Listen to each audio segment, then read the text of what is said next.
우진아, 원서 마감 언제까지라고 했지? 김미경은 거실 테이블에 앉아 서류를 정리하며 아들에게 물었다.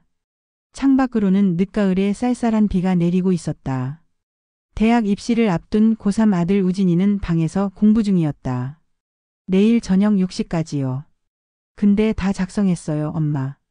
아들의 목소리가 들려왔다. 혹시 모르니까 한 번 더 검토해보자.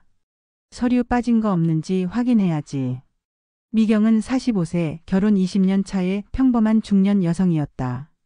남편 이준호는 중소기업 부장으로 일하며 가정에 충실했고 아들 우진이는 모범생으로 자라 부모의 자랑이었다. 미경은 전업주부로 가정을 돌보며 아들의 교육에 헌신해왔다. 서류 더미 속에서 미경은 우진이의 활동 증빙자료와 자기소개서를 꺼내 검토했다. 모든 것이 완벽해 보였다. 아들의 꿈은 의사가 되는 것이었고 의대 진학을 위해 최선을 다해왔다. 서류를 정리하던 중 미경은 우진이의 중학교 때 봉사활동 증명서 아래에서 낯선 봉투를 발견했다. 미경은 호기심에 봉투를 집어들었다. 봉투에는 주소도 이름도 적혀 있지 않았다. 이게 뭐지? 미경은 봉투를 열었다. 그 안에는 누런빛이 도는 편지지에 쓰인 편지가 들어 있었다. 펼쳐보니 여성의 섬세한 필체로 가득 채워져 있었다. 사랑하는 준호에게. 미경의 심장이 빠르게 뛰기 시작했다. 남편의 이름으로 시작하는 편지라니. 날짜를 확인하니 정확히 21년 전 11월 17일이었다. 우진이가 태어나기 전, 그리고 미경과 준호가 결혼하기 직전이었다. 미경은 초조한 마음으로 편지를 읽기 시작했다. 사랑하는 준호에게, 이 편지가 당신의 손에 닿을 때쯤이면 나는 이미 이곳을 떠나 있을 거예요. 우리의 관계가 이렇게 끝나게 될 줄은 몰랐어요. 하지만 어쩔 수 없는 선택이었어요. 당신과의 3년은 내 인생에서 가장 행복한 시간이었어요. 우리는 서로를 너무 사랑했고 미래를 계획했죠. 하지만 현실은 우리의 꿈을 허락하지 않았어요. 내가 떠나야 하는 이유, 당신은 언젠가 알게 될 거예요. 당신이 이해해 주길 바라요. 내 선택이 당신을 배신한 것처럼 느껴질 수 있지만 사실은 당신을 더 사랑했기 때문이에요. 당신이 원한다면 나를 잊고 새로운 시작을 해도 좋아요. 당신은 충분히 훌륭한 사람이고 더 좋은 사람을 만날 자격이 있어요. 하지만 잊지 마세요. 내가 당신을 얼마나 사랑했는지, 그리고 우리의 아이를 영원히 사랑하며 세연. 미경의 손이 떨렸다. 우리의 아이라는 구절이 머릿속에서 울려 퍼졌다. 남편이 결혼 전에 다른 여자와 관계가 있었다는 사실은 알고 있었지만 아이가 있었다는 이야기는 들은 적이 없었다. 엄마 괜찮아요? 우진이가 갑자기 거실로 나와 물었다. 미경은 황급히 편지를 접어 가방에 넣었다. 응, 괜찮아. 그냥 원서 마감이 다가와서 좀 긴장되네. 그날 밤 미경은 잠을 이루지 못했다. 옆에서는 준호가 평화롭게 자고 있었다. 미경은 남편의 얼굴을 바라보았다. 20년 동안 함께한 남편, 한 번도 의심해 본 적 없었던 그 사람이 이런 비밀을 간직하고 있었다니. 내일 출근하고 나면 물어봐야겠어. 다음 날 아침 미경은 평소와 같이 아침을 준비했다. 준호는 여느 때처럼 정장을 차려입고 출근 준비를 했다. 오늘 늦을 것 같아. 회식이 있어서 준호가 넥타이를 매며 말했다. 그래, 조심해서 들어와. 미경은 준호의 표정을 살폈지만 그는 평소와 다름없어 보였다. 준호와 우진이가 집을 나간 후 미경은 다시 그 편지를 꺼내 읽었다. 세연이라는 여자, 그리고 그녀와 준호 사이의 아이. 미경은 모든 것이 궁금해졌다. 살짝 떨리는 손으로 미경은 남편의 오래된 물건이 보관된 창고 상자들을 꺼냈다. 결혼 전 준호가 사용하던 물건들, 대학 시절의 앨범, 그리고 일기장까지. 미경은 이전에는 한 번도 이런 물건들을 뒤져본 적이 없었다. 부부 사이의 신뢰 때문이었다. 상자들을 뒤지던 중 미경은 오래된 앨범 하나를 발견했다. 앨범을 펼치자 준호의 대학 시절 사진들이 나왔다. 여러 친구들과 함께 찍은 사진들, 봉사활동 MT. 그리고 한 여자와 다정하게 찍은 사진들. 미경의 심장이 다시 빠르게 뛰었다. 사진 속 여자는 미소가 아름다웠고 준호와 매우 행복해 보였다. 사진 뒷면에는 세연 앤드 준호 1999년 봄이라고 적혀 있었다. 이 사람이 편지의 세연이구나. 미경은 계속해서 앨범을 넘겼다. 마지막 페이지에서 그녀는 숨을 멈췄다. 세연이 배가 불러있는 사진이었다. 임신한 모습이었다. 준호는 그녀의 배에 손을 얹고 환하게 웃고 있었다. 정말로 아이가 있었구나. 미경은 더 깊이 찾아보기로 했다. 남편의 서류 보관함에서 오래된 통장, 계약서 등을 뒤졌다. 그리고 마침내 작은 봉투 안에서 출생증명서를 발견했다. 아버지 이준호, 어머니 김세연, 아이 이름 이하준, 출생일 2001년 5월 12일. 미경은 그 자리에 주저앉았다. 숨이 막혔다. 남편에게는 다른 아이가 있었고 지금 그 아이는 24살이 되어 있을 것이다.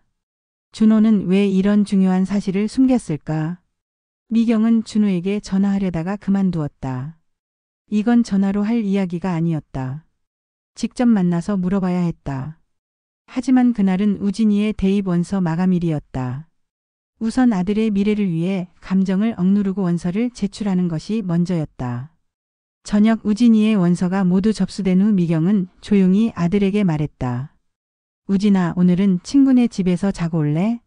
내일 수험생 격려 파티 있다며. 미리 가서 준비하는 거 도와주면 좋잖아. 우진이는 의아해하면서도 고개를 끄덕였다. 알겠어요, 엄마. 근데 괜찮아요?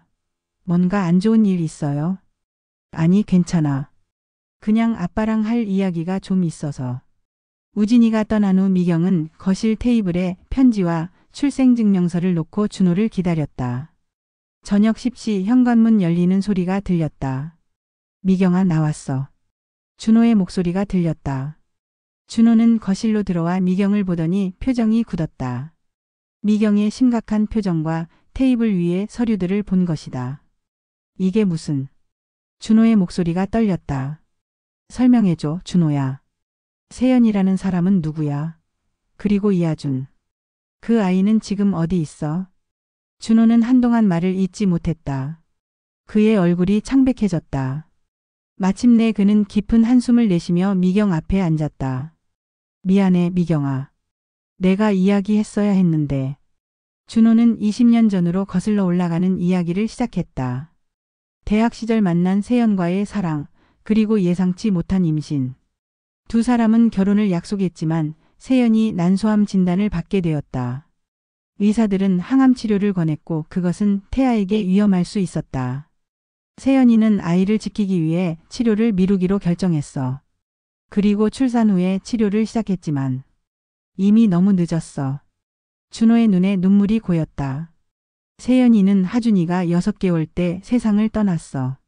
내가 홀로 하준이를 키우려 했지만 당시 나는 겨우 대학을 졸업한 신입사원이었고 세연이의 부모님이 하준이를 키우겠다고 했어. 법적으로 그들에게 양육권을 넘겼지. 미경은 충격에 휩싸였다. 그런데 왜 나한테 말하지 않았어? 우리가 만났을 때, 결혼할 때. 두려웠어. 내가 날 거절할까봐. 그리고 시간이 지날수록 말하기가 더 어려워졌어. 내가 너무 비겁했어. 그럼 지금 하준이는 어디 있어? 연락하고 지내? 준호는 고개를 저었다. 세연이의 부모님 요청으로 하준이가 18살이 될 때까지 연락하지 않기로 약속했어. 하지만 매년 생일과 명절마다 양육비를 보내왔어. 그리고 준호는 잠시 말을 멈추고 깊게 숨을 들이쉬었다. 하준이가 작년에 나를 찾아왔어. 이제 그는 대학생이 되었고 자신의 뿌리에 대해 알고 싶어 했어. 세연이의 부모님이 모든 것을 알려준 거야. 미경의 눈에서 눈물이 흘렀다. 그녀는 배신감과 분노, 그리고 동시에 이해할 수 없는 동정심으로 가득 찼다. 그래서 만났어? 응, 몇 번 만났어. 하준이는 훌륭하게 자랐어. 의대생이 되었지. 어머니처럼 의사가 되고 싶다고 했어. 갑자기 미경의 머릿속에 불현듯 의문이 생겼다. 잠깐 의대생이라고? 혹시 어느 대학? 서울대 의대 4학년이야. 왜? 미경은 갑자기 숨이 막히는 듯 했다. 우진이가 지원한 대학이잖아. 두 사람 사이에 무거운 침묵이 흘렀다. 미경은 머릿속으로 빠르게 계산했다. 만약 우진이가 서울대 의대에 합격한다면 그는 자신도 모르는 사이에 이복형과 같은 학교, 같은 과에 다니게 될 것이다. 준호야, 우린 어떻게 해야 할까? 준호는 미경의 손을 잡았다. 미경아, 이제라도 모든 걸 솔직하게 이야기할게. 그리고 우진이에게도 진실을 말해야 할 것 같아. 우진이가 감당할 수 있을까? 이제 입시가 끝났는데 언젠가는 알게 될 거야. 그리고 하준이도 동생이 있다는 사실을 알 권리가 있어. 그날 밤 미경과 준호는 밤새 이야기를 나눴다. 20년간의 결혼 생활, 그리고 그 이전의 비밀들까지. 미경은 분노와 배신감을 느꼈지만 동시에 준호의 상황을 이해하려고 노력했다. 다음 날 그들은 우진이를 앉혀놓고 모든 이야기를 들려주었다. 우진이는 처음에는 충격을 받았지만 예상보다 차분하게 받아들였다. 그럼 제가 형이 있다는 거예요? 그래, 하준이라고. 너보다 5살 많아. 준호가 대답했다. 만나고 싶어요. 우진이의 대답은 단호했다. 미경과 준호는 서로를 바라보았다. 그들은 이미 이런 반응을 예상했다. 좋아, 하준이에게 연락해 볼게. 준호가 말했다. 일주일 후 가족은 조용한 카페에서 이하준을 만났다. 키가 크고 준호를 닮은 청년이 카페에 들어왔다. 그는 긴장한 표정이었지만 따뜻한 미소를 지녔다. 안녕하세요, 아버지. 하준이 인사했다. 하준아, 이쪽은 미경이, 그리고 내 동생 우진이야. 미경은 하준을 바라보았다. 그는 준호를 많이 닮았지만 눈매는 분명 다른 여자의 것이었다. 세연의 눈이었을 것이다. 만나서 반갑습니다, 어머니. 하준이 미경에게 공손히 인사했다. 미경은 잠시 말을 잇지 못했다. 어머니라는 호칭이 낯설었다. 하지만 그녀는 미소를 지으며 대답했다. 나도 반가워, 하준아. 우진이와 하준은 어색하게 서로를 바라보았다. 그들은 전혀 다른 환경에서 자랐지만 이상하게도 비슷한 점이 많았다. 둘 다 의학에 관심이 있었고 책 읽기를 좋아했다. 그 만남 이후 가족의 역학은 천천히 변화하기 시작했다. 하준은 가끔 미경과 우진이의 집을 방문했고 함께 식사를 하기도 했다. 처음에는 어색했지만 시간이 지날수록 자연스러워졌다. 우진이는 서울대 의대에 합격했고 하준은 그를 도와 학교 생활에 적응할 수 있도록 도왔다. 두 형제는 점점 가까워졌다. 미경에게 이 모든 변화는 쉽지 않았다. 때로는 질투와 두려움이 밀려왔다. 하지만 그녀는 하준이 자신의 잘못으로 이런 상황에 처하게 된 것이 아님을 알았다. 그리고 하준의 따뜻한 성격과 진심 어린 노력에 조금씩 마음을 열기 시작했다. 1년 후 미경의 생일 파티에 하준은 특별한 선물을 가져왔다. 그것은 그의 어머니 세연의 오래된 일기장이었다. 어머니가 돌아가시기 전에 할머니께 이것을 보관해달라고 부탁하셨어요. 제가 성인이 되면 읽으라고요. 그리고 이제는 미경 어머니도 읽어보셨으면 해요. 미경은 조심스럽게 일기장을 받았다. 그날 밤 미경은 세연의 일기를 읽기 시작했다. 일기에는 세연의 삶, 준호와의 사랑, 그리고 마지막 순간까지의 생각들이 담겨 있었다. 마지막 페이지에는 미래의 누군가에게 보내는 편지가 있었다. 준호가 새로운 사랑을 찾게 된다면 그 사람에게. 당신이 이 글을 읽고 있다면 준호는 당신을 정말 믿고 사랑하는 사람일 거예요. 우리의 이야기가 당신에게 상처를 줄지도 모르지만 부디 준호를 이해해 주세요. 그는 좋은 사람이에요. 그리고 하준이. 우리 아들이 행복하게 자랄 수 있도록 도와주시면 감사하겠습니다. 사랑은 때로 복잡하고 아프지만 결국 우리를 더 강하게 만들어줍니다. 당신의 삶에 행복이 가득하기를 바랍니다. 김세연 올림. 미경은 눈물을 흘리며 일기장을 덮었다. 그녀는 이제 이해했다. 사랑이란 단순히 두 사람 사이의 감정이 아니라 때로는 용서와 이해, 그리고 받아들임의 과정이라는 것을. 미경은 창밖을 바라보았다. 바깥은 이제 봄이 시작되고 있었다. 새로운 시작의 계절. 그녀도 이제 새로운 시작을 할 준비가 되었다. 아들의 대입 원서를 정리하던 중 발견한 한 장의 편지는 미경의 인생을 완전히 바꿔놓았다. 하지만 그 변화는 파괴가 아닌 재건이었다. 더 넓은 가족, 더 깊은 이해, 그리고 더 강한 사랑으로의 여정이었다. 미경은 남편의 방으로 향했다. 준호는 책을 읽고 있었다. 준호야, 미경이 말했다. 이번 주말에 우리 모두 같이 나들이 가는 게 어때? 하준이도 초대하고. 준호의 눈이 반짝였다. 정말? 내가 괜찮다면. 괜찮아.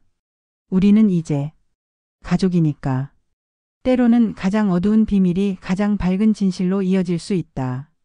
미경의 이야기는 용서와 화해, 그리고 새로운 시작에 관한 것이었다. 그리고 그 시작은 우연히 발견한 한 장의 편지로부터 비롯되었다.